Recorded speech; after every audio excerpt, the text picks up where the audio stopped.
I used to love talking about my ThinkPads for hours, but I never imagined I'd be doing this for wristwatches. Thanks to G-Shocks and Casio, here I am. If you've been watching my videos lately, you're aware of my recent watch collection speedrun. If you don't, let me summarize it by saying that I acquired more wristwatches in the last couple of weeks than I can handle. Now that some of them are on their way to their new homes, and then a selected few staying back, I thought I'd rate my collection at this given instant.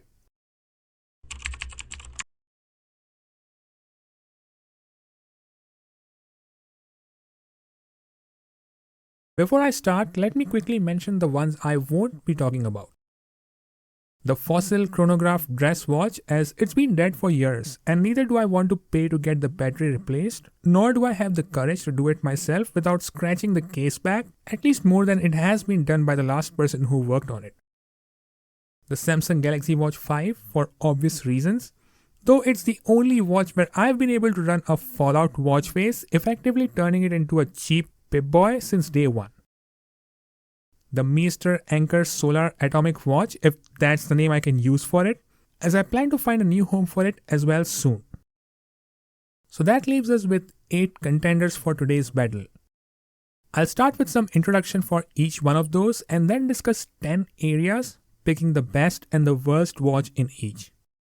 Casio Forester, my first analog Casio, is still by far my most comfortable watch. I use it for my visits to the mosque as it just stays out of the way during prayers. Casio DW290, the Mission Impossible watch, is so ugly that it's attractive.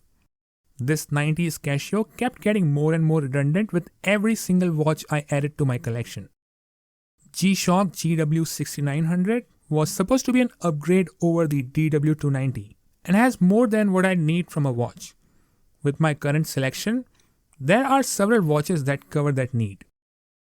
G-Shock GA2110 Casio is almost as comfortable as the Forester and is also a pretty simplistic G-Shock that I wear when comfort is the priority but I need more than just timekeeping. G-Shock AWG M100A is like a premium analog digital with almost useless digital dials but a very compact case and a comfortable fit.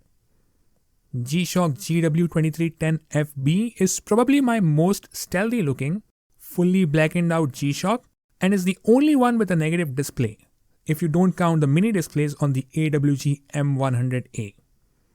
G-Shock GW M850 Rally G-Shock is a unique watch, pretty compact and great looking, though I won't need its unique feature, the Rally mode, probably ever.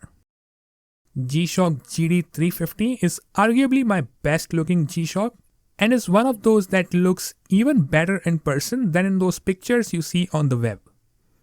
So that's pretty much what we have at this point, and now comes the exciting part.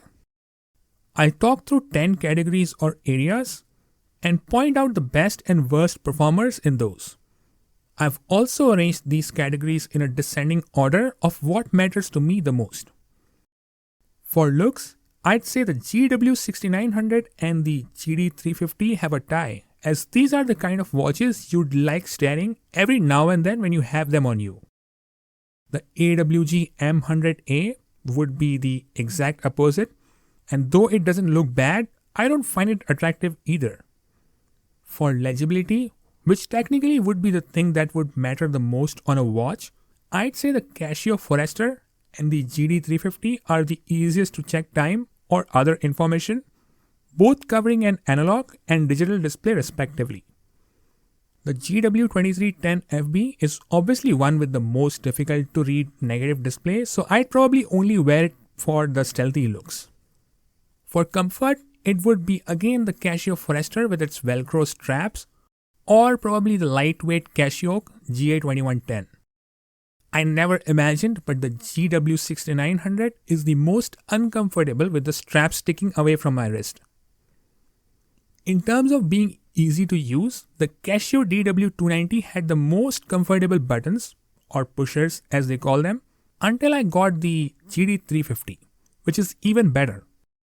On the other hand, the GA2110 would be the most difficult given how the buttons are tiny and well protected between those bumps. Feature-wise, the GW-M850 has the most number of features, especially with that rally mode. I've done a detailed feature comparison of these that we'll see in the next video.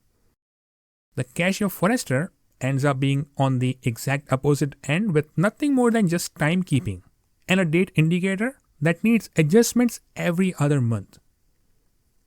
Maintenance-wise, I don't find any issues with any of the watches except the Forester, which not only does not have solar charging and maybe need a battery replacement in a few years, but also needs adjusting the date every other month, and then you need to make sure that the date changes at midnight and not at noon. In terms of historical significance, there are a lot of these that are at the top, be it the Mission Impossible DW290 or the overly praised GW6900 or the legendary Casio. On the other hand, the AWG M100A and the GW2310FB could be the least significant watches in my collection, as they do not do anything that another Casio watch does not do well. For versatility of being able to wear in the most occasions possible, the Casio would be the one on the top, while the monstrous GD350 may grab a little too much attention on my slender wrist, so I'd probably not wear it everywhere. For wow factor, I love all of them, but I'd probably give it to the DW290 and the GD350.